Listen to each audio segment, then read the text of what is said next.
Hello friends, अस्सलाम वालेकुम। आज हम क्वांटिटेटिव एप्टीट्यूड का एक बहुत ही इम्पोर्टेंट चैप्टर कवर करने जा रहे हैं जिसका नाम है number system. Number system important chapter है क्वांटिटेटिव एप्टीट्यूड का। हर एग्ज़ाम में इसकी अच्छी वेटेज रहती है मार्क्स के हिसाब से, तो ये बहुत ही इम्पोर्टेंट चैप्टर है। आप मेरे साथ बने रहिए, तो इंशाअल्लाह हम ये चैप्टर पूरा कंप्लीट करेंगे। तो आप मेरे साथ वीडियोस देखते रहिए हमारे। तो नंबर सिस्टम जो है इसके दो पार्ट्स है। एक तो real numbers and imaginary numbers. Real numbers and imaginary numbers, ये दो पार्ट्स है इसकी। रियल नंबर्स वो नंबर्स होते हैं बच्चा जिनको हम नंबर लाइन पे रिप्रेजेंट कर सकते हैं।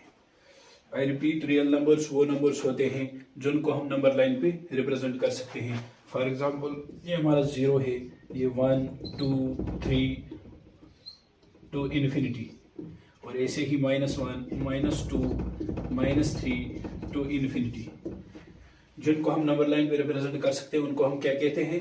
Real numbers. और दूसरा टाइप इसका है, इनको कहते हैं इमेजिनरी नंबर्स। इमेजिनरी नंबर्स वो नंबर्स होते हैं जिनको हम नंबर लाइन पे रिप्रेजेंट नहीं कर सकते हैं। जैसे कि ये होता है √-1 यानी आयोटा। ये आयोटा क्या है? इमेजिनरी नंबर है। ये वो नंबर्स होते हैं जिनको हम नंबर लाइन पे रिप्रेजेंट नहीं कर सकते हैं। तो इस चैप्टर में हमें रियल नंबर्स को पढ़ना है, इमेजिनरी नंबर्स हमें नहीं पढ़ने हैं, हमें सिर्फ रियल नंबर्स पढ़ने हैं। तो इसके और एक टाइप होते हैं रियल नंबर्स के, rational numbers and irrational numbers. क्या? रेशनल नंबर्स ये रियल नंबर्स के पार्ट है। किसके? रियल नंबर्स के। रियल नंबर्स के पार्ट है क्या? Rational numbers. और दूसरा क्या? Irrational numbers. रेशनल नंबर्स और इरेशनल नंबर्स। समझ रहे हो बच्चा? रेशनल नंबर्स, रियल नंबर्स में क्या क्या आता है? Rational numbers, irrational numbers. Rational numbers और इरेशनल नंबर्स। रेशनल नंबर्स वो नंबर्स होते हैं जो which is in the form of which are in the form of P divided by Q. P divided by Q, where P and Q are integers. P and Q are integers and Q not equal to 0. Q not equal to 0. यानी P and Q integers होंगे, लेकिन ये जो Q है ये 0 के बराबर नहीं होना चाहिए। इसके एग्जाम्पल्स में देता हूँ रेशनल नंबर्स के। रेशनल नंबर्स के एग्जाम्पल्स क्या है? जैसे कि 2/3, 4/6 या 2 क्या 2 रेशनल नंबर है? हाँ, ये भी रेशनल नंबर है। जिसके डिवाइड में कुछ नहीं होता है उसको लिख सकते हैं हम, जिसके डिवाइड में कुछ नहीं होगा उसको हम 1 डाल सकते हैं। तो ये भी P/Q के फॉर्म में आया, 2/1, where P and Q are integers और Q 0 के बराबर नहीं होता। यानी डिनोमिनेटर जो है ये Q के ये 0 के बराबर नहीं होना चाहिए। डिनोमिनेटर 0 के बराबर नहीं होना चाहिए। अब एक क्वेश्चन अराइज होता है कि इज 0 ए रेशनल नंबर? क्या 0 रेशनल नंबर है? क्या 0 रेशनल नंबर है? हम कहेंगे yes, 0 is a rational number. 0 is a rational number. It can be written as 0 divide by 1। मैंने कहा जिसके डिवाइड में कुछ ना हो उसके डिवाइड में हम 1 लिख सकते हैं, तो 0 के डिवाइड में भी हम 1 लिख सकते हैं। न्यूमरेटर अगर 0 होगा भी उसके साथ कुछ नहीं है, डिनोमिनेटर 0 नहीं होना चाहिए। तो डिनोमिनेटर यहाँ भी 1 है, तो ये भी एक रेशनल नंबर है, ये भी P/Q के फॉर्म में है। तो डिनोमिनेटर इसका 1 है, 0 नहीं है। तो ये क्या है? Rational numbers. अच्छा, अब हम क्या पढ़ेंगे? अब इसका दूसरा पार्ट है इरेशनल नंबर्स। इसका दूसरा क्या है? Irrational numbers.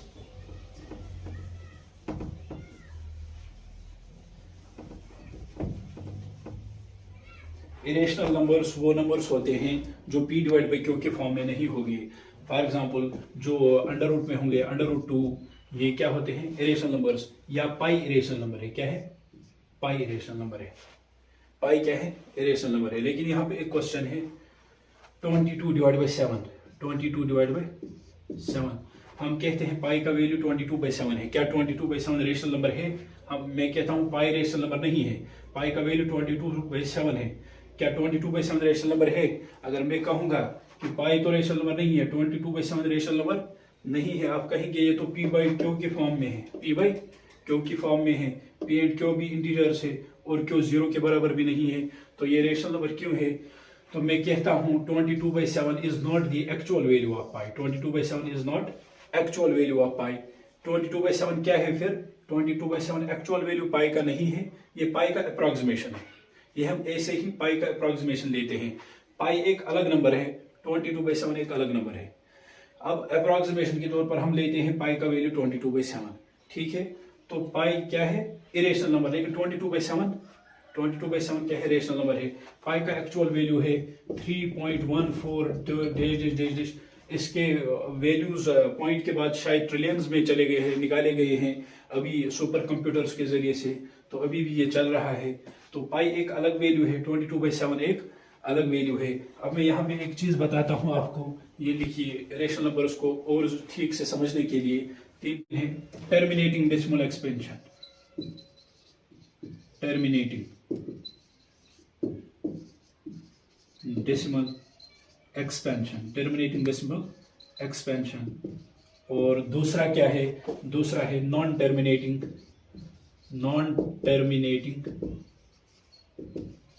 but repeating, but repeating, non terminating but repeating, non terminating but repeating। और तीसरा क्या होता है? तीसरा है non terminating, non repeating, non repeating। इन तीन डेफिनेशंस को आप अच्छे से समझिए, इन तीन टॉपिक्स को आप अच्छे से समझिए, आपको रेशनल नंबर पूरा अच्छी तरह समझ आएगा, रेशनल नंबर कौन होते हैं और इरेशनल नंबर कौन रहते हैं।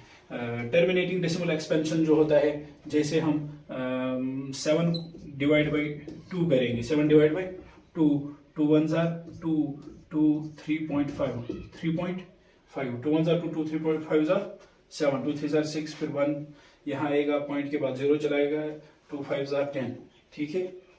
तो यहाँ क्या निकला? 3.5, ये डेसिमल यहीं पे खत्म हो गया, यहीं पे खत्म हो गया। डेसिमल के बाद सिर्फ एक ही नंबर है, डेसिमल के बाद एक ही नंबर है। तो इन ऐसे नंबर्स को कहते हैं टर्मिनेटिंग डेसिमल एक्सपेंशन, जो पॉइंट के बाद नंबर जो है पूरा खत्म हो जाएंगे। यानी जैसे 3.5 या 3.69 या 7.428, इसके बाद कुछ नहीं होगा, इसके बाद कुछ नहीं होगा। यानी यहाँ पे ये डेसिमल एक्सपेंशन रुक जाएगा या यहाँ पे ये डेसिमल एक्सपेंशन रुक जाएगा। इन नंबर्स के बाद कुछ नहीं आएगा, इन डेसिमल्स के बाद कोई नंबर नहीं आएगा। इसको हम कहते हैं बच्चा टर्मिनेटिंग डेसिमल एक्सपेंशन। क्या कहेंगे? Terminating decimal expansion. जो ऐसे नंबर्स होते हैं ये रेशनल नंबर्स होते हैं। क्या होते हैं? Rational numbers. ये क्या होते हैं? Rational numbers. और दूसरा होता है non terminating but repeating, non terminating but repeating. जैसे हम 10/3 करेंगे, 10/3, तो इसका आंसर निकलेगा 3, इसका जो है 3.333, तो हम इसको लिख सकते हैं 3.3 बार, 3.3 बार। तो ये कंटिन्यूअसली ये 3 रिपीट होता जाएगा कंटिन्यूअसली, इस डेसिमल के बाद 3 रिपीट होता जाएगा। इनको कहते हैं नॉन टर्मिनेटिंग बट रिपीटिंग। ऐसे ही कोई डेसिमल होता है 3.116161616, ये रिपीट होता जाएगा। हम इसको लिखते हैं 3.16 बार, 3.16 बार। इसका मतलब है 3.16 क्या होता है? ये रिपीट होता जा रहा है कंटिन्यूअसली, 3.16 रिपीट होता जा रहा है। तो ऐसे नंबर्स भी रेशनल नंबर्स होते हैं, ऐसे नंबर्स भी रेशनल नंबर्स होते हैं। ये क्या होते हैं? Rational numbers. ये क्या होते हैं? ये ऐसे नंबर्स भी रेशनल नंबर्स होते हैं जो नॉन टर्मिनेटिंग बट रिपीटिंग होंगे, जो कंटिन्यूसली नंबर्स डेसिमल के बाद बढ़ते ही जाएंगे, बढ़ते ही जाएंगे, लेकिन रिपीट होते जाएंगे। क्या होते जाएंगे? रिपीट होते जाएंगे। जैसे कि ये एग्जांपल मैंने दी, ये एग्जांपल दी या ये एग्जांपल दी, ऐसे नंबर्स भी क्या होते हैं? ये भी रेशनल नंबर्स होते हैं। अब देखिए यहीं पे 22/7, 22/7, 22/7 को जब हम रिपीट करेंगे, ये डिवाइड 22 को 7 से डिवाइड करेंगे, तो ये भी रेशनल नंबर बनेगा। इसका निकलता है 3.14 समथिंग समथिंग, फिर वो भी रिपीट हो जाएंगे। जैसे मैं कहता हूँ 3.14, फिर 4-5 डिजिट निकलेंगे, इसके बाद ये रिपीट हो जाएगा। तो ये भी ये 22/7 नॉन टर्मिनेटिंग बट रिपीटिंग में आएगा, 22/7 नॉन टर्मिनेटिंग बट रिपीटिंग में आएगा। ये भी रिपीट हो जाएगा 4-5 डिजिट्स के बाद, ये रिपीट हो जाएगा कंटिन्यूसली। तो 22/7 रेशनल नंबर है, याद रखिएगा ये बात। 22/7 क्या है? ये प्योरली रेशनल नंबर है, ये नॉन टर्मिनेटिंग बट रिपीटिंग में आता है। अब ऐसे नंबर से तीसरे कौन सा? Non terminating non repeating decimal expansion, non terminating non repeating decimal expansion. जैसे 3.141673984764 ये रिपीट होते जाएंगे, ये डेसिमल बढ़ते जाएंगे लेकिन रिपीट नहीं होंगे। डेसिमल के बाद डिजिट्स कंटिन्यू होते जाएंगे लेकिन ये रिपीट नहीं होंगे। हम ऐसे डेसिमल एक्सपेंशन को हम कहते हैं नॉन टर्मिनेटिंग नॉन रिपीटिंग। तो ऐसे नंबर्स जो होते हैं वो होते हैं क्या? वो क्या होते हैं? वो इरेशनल नंबर्स होते हैं, वो होते हैं इरेशनल नंबर्स। आई होप आपको समझ आया होगा वो क्या होते हैं, इरेशनल नंबर्स। मैंने अच्छी तरह समझाया आपको, यानी टर्मिनेटिंग डेसिमल एक्सपेंशन जो होते हैं वो रेशनल नंबर्स होते हैं, नॉन टर्मिनेटिंग बट रिपीटिंग ये भी रेशनल नंबर्स होते हैं, नॉन टर्मिनेटिंग नॉन रिपीटिंग ये क्या होते हैं? ये इरेशनल नंबर्स होते हैं। आप समझ रहे हो मेरी बात अच्छे से? आप कहेंगे बिल्कुल हमें समझ आ रहा है सर। तो इसके बाद हम पढ़ेंगे बच्चों नेचुरल नंबर्स। क्या? Natural numbers.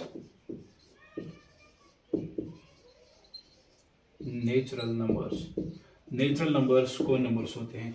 नेचुरल नंबर्स ऐसे नंबर्स होते हैं जो 1 से स्टार्ट होंगे, जो 1 से स्टार्ट होंगे, जैसे 1 2 3 4 डैश टू इन्फिनिटी। ये नंबर्स नेचुरल नंबर्स होते हैं। और नेचुरल नंबर्स भी दो टाइप के होते हैं। नेचुरल नंबर्स कितने टाइप के होते हैं? 2 नंबर्स, एक तो प्राइम नंबर्स और दूसरे कौन से होते हैं? Composite numbers.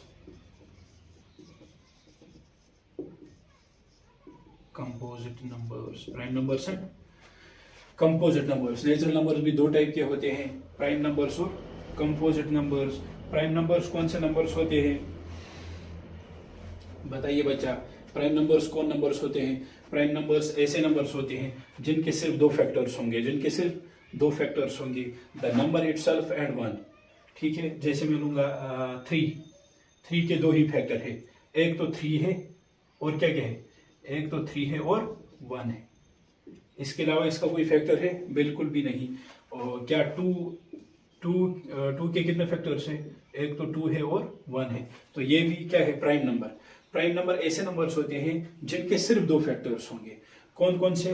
The number itself and 1। ये नंबर्स प्राइम नंबर्स होते हैं। और कंपोजिट नंबर्स कौन नंबर्स होते हैं? कंपोजिट नंबर्स ऐसे नंबर्स होते हैं जिनके कम से कम 3 फैक्टर्स होंगे, जैसे हम 4 को लेंगे। 4 के कितने फैक्टर्स है? 2 1 4। ठीक है, 2 1 और 4। इसके कितने फैक्टर्स है? कम से कम मिनिमम इसके 3 फैक्टर्स है। तो ये क्या है? ये कंपोजिट नंबर्स है। ठीक है, ऐसे ही हम लेंगे, ऐसे ही हम क्या लेंगे? कोई एग्जांपल आप लो 6, इसके कितने फैक्टर्स है? 2 3 1 6। तो मिनिमम इसके भी 3 है, 3 से ज्यादा है। ठीक है बच्चों, तो ये भी क्या है? Composite number.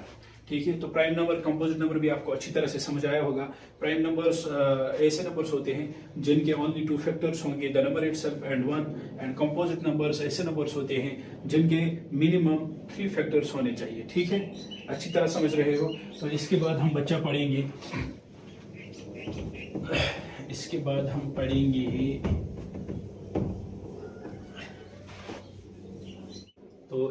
हम बच्चों पढ़ेंगे को प्राइम नंबर्स। क्या पढ़ेंगे? को प्राइम नंबर्स ऐसे 2 नंबर्स होते हैं। को प्राइम नंबर्स ऐसे 2 नंबर्स जिनका कॉमन फैक्टर ओनली 1 होगा। जैसे 2 3 और 3 इनका कॉमन फैक्टर क्या है? ओनली 1। जैसे 4 5 इनका कॉमन फैक्टर क्या है? 1 है। तो याद रखिएगा, consecutive numbers are always co-prime. 2 consecutive numbers are always co-prime. आप कोई भी 2 consecutive numbers लीजिए, जैसे 31 32। इनका ये जो क्या है, इनका ये कॉमन फैक्टर क्या है? ओनली 1। इनका कॉमन फैक्टर है ओनली 1। तो को प्राइम नंबर भी आपको अच्छे से समझ आया होगा, ऐसे दो नंबर्स जिनका कॉमन फैक्टर ओनली 1 होगा। ठीक है बच्चों, अब एक क्वेश्चन यहाँ पे अराइज होता है, क्वेश्चन एक अराइज होता है यहाँ पे, वो ये क्वेश्चन है कि जो 1 है, क्या 1 प्राइम नंबर है या कंपोजिट नंबर? 1 प्राइम नंबर है या कंपोजिट नंबर? आप 1 क्या प्राइम नंबर है या कंपोजिट नंबर? तो मैं कहता हूं 1 is neither prime number nor composite number, nor composite number. 1 is neither prime number nor composite number. तो 1 क्या है? 1 is a universal factor. 1 is a universal factor, universal factor. 1 क्या है? 1 एक यूनिवर्सल फैक्टर है। समझ रहे हो बच्चे? अच्छे से समझ रहे हो? Are you getting me properly? Okay बच्चों,